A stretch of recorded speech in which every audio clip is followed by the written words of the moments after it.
ಸ್ನೇಹಿತರೆ, ತಮ್ಮೆಲ್ಲರಿಗೂ ಕೂಡ ಮೊದಲ ದಿನದ ವಿಡಿಯೋಗೆ ಸ್ವಾಗತವನ್ನು ತಿಳಿಸ್ತಾ, ಸ್ನೇಹಿತರೆ ನಾನು ಇವತ್ತು ನಿಮಗೆ ಅಂದರೆ ಅಡಿಕೆ ಮತ್ತು ತೆಂಗು ಅದರ ಮಧ್ಯದಲ್ಲಿ ಶುಂಠಿ ಬೆಳೆ ಯಾವ ರೀತಿ ಬಂದಿದೆ ಮತ್ತು ಅದರಿಂದ ಏನು ಉಪಯೋಗ ಅನ್ನತಕ್ಕಂಥದ್ದನ್ನು ಕುರಿತು ನಾನು ಈ ದಿನ ತಿಳಿಸ್ತೀನಿ.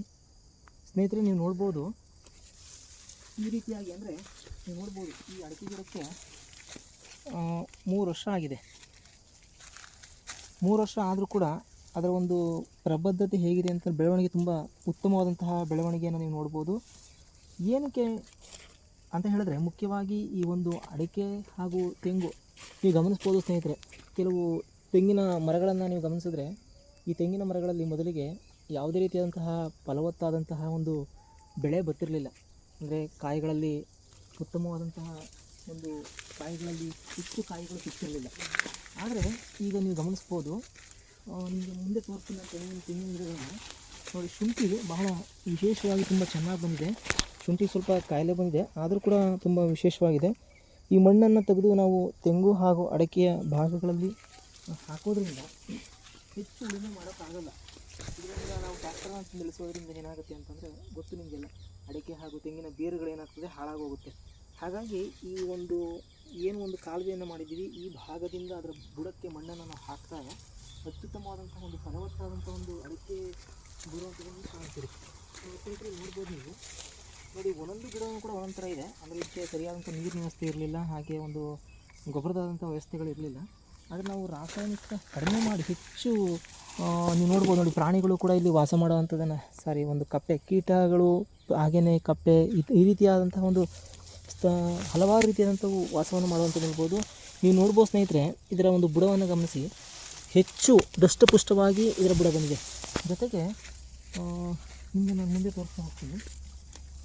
ನೀವು ನೋಡ್ಬೋದು, ಇದರ ಹೆಚ್ಚು ನಾವು ಟ್ರ್ಯಾಕ್ಟರನ್ನು ಬಳಸೋದ್ರಿಂದ ಏನಾಗುತ್ತೆ ಅಂತ ಹೇಳಿದ್ರೆ, ಆ ಟ್ರ್ಯಾಕ್ಟರನ್ನು ಬಳಸಿದಾಗ ಅದು ಹೆಚ್ಚು ತೂಕ ಇರೋದರಿಂದ ಅದರ ಬೇರುಗಳ ಮೇಲೆ ಎಫೆಕ್ಟ್ ಆಗುತ್ತೆ. ಭೂಮಿಯ ಒಂದು ಜೀವರಾಶಿಗಳ ಮೇಲೆ, ಅಂದರೆ ಭೂಮಿಯಲ್ಲಿ ಇರತಕ್ಕಂತಹ ಸಣ್ಣದಾದಂತಹ ಒಂದು ಏನು ನಾವು ನೋಡ್ತೀವಿ, ಮುಖ್ಯವಾದಂಥ ಒಂದು ಜೀವರಾಶಿಗಳ ಮೇಲೆ ನಾವು ತುಂಬ ಸಮಸ್ಯೆಗಳು ಉಂಟಾಗುತ್ತೆ. ಹಾಗಾಗಿ ನಾವು ಆ ಟ್ರ್ಯಾಕ್ಟರನ್ನು ಬಿಟ್ಟು ಹೆಚ್ಚು ನಾವು ರಾಸಾಯನಿಕವನ್ನು ಬಿಡಬೇಕು.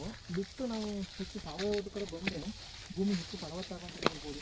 ಸ್ನೇಹಿತರೆ ನೋಡಿ, ಇದು ಒಂದು ಕಾಯಿಗಳನ್ನು ಕೂಡ ಬಿಟ್ಟಿರಲಿಲ್ಲ, ಅತ್ಯುತ್ತಮವಾದ ಒಂದು ಕಾಯಿ ಬಿಟ್ಟಿದೆ. ಆದರೆ ನಾವು ಈ ಮರಕ್ಕೆ ಏನು ಕಾಯಿಲೆ ಅಂತ ಹೇಳಿ ನಾವು ಇನ್ನೂ ನೋಡಿಲ್ಲ. ನೋಡಿ, ಈ ಮರದ ಒಂದು ಮಳೆ ಬಂದಾಗ ಈ ಮರದಲ್ಲಿರ್ತಕ್ಕಂಥ ಎಲ್ಲ ರೀತಿಯಾದಂಥ ಒಂದು ತೆಂಗಿನ ಕಾಯಿಗಳು ಏನಿತ್ತು, ಎಳ್ನೀರು, ಅದೆಲ್ಲವೂ ಕೂಡ ನೆಲವನ್ನು ಬಿದ್ದಿರುವಂಥದ್ದು ನೀವು ನೋಡ್ಬೋದು. ನೆಲಕ್ಕೆ ಬಿದ್ದಿರುವಂಥದ್ದು ಏನು ಸಮಸ್ಯೆ ಅನ್ನತಕ್ಕಂಥ ನೀವು ಕಮೆಂಟ್ ಮೂಲಕ ಅಥವಾ ತಿಳಿಸಿ. ರಾಸಾಯನಿಕ ಮಾಡ್ತಿರೋದ್ರಿಂದ ಈ ರೀತಿ ಆಗ್ತಾಯಿದೆಯೋ ಅಥವಾ ಏನು ಸಮಸ್ಯೆ ಅಂತ ಗೊತ್ತಾಗ್ತದೆ. ನೀವು ನೋಡ್ಬೋದು, ಈ ಅಡಿಕೆ ಗಿಡಗಳು ಏನಾಗುತ್ತೆ ಅಂತಂದರೆ, ಹೆಚ್ಚು ತಂಪಾದಂತಹ ವಾತಾವರಣ ಇರುತ್ತೆ. ಆ ತಂಪಾದಂತಹ ವಾತಾವರಣದಲ್ಲಿ ಹೆಚ್ಚು ಬಿಸಿಲು ಭೂಮಿಗೆ ಕಡಿಮೆ ಬೀಳೋದ್ರಿಂದ ಭೂಮಿಯ ಉಷ್ಣಾಂಶ ಕೂಡ ಹಾರೋದಿಲ್ಲ. ಹಾಗೆ ನೀವು ನೋಡ್ಬೋದು, ಎಷ್ಟು ಪ್ರಬುದ್ಧವಾಗಿ ಎಷ್ಟು ಉತ್ತಮವಾದಂತಹ ಬೆಳವಣಿಗೆ ಬಂದಿರತಕ್ಕಂಥ ನೀವು ಗಮನಿಸ್ಬೋದು ಸ್ನೇಹಿತರೆ.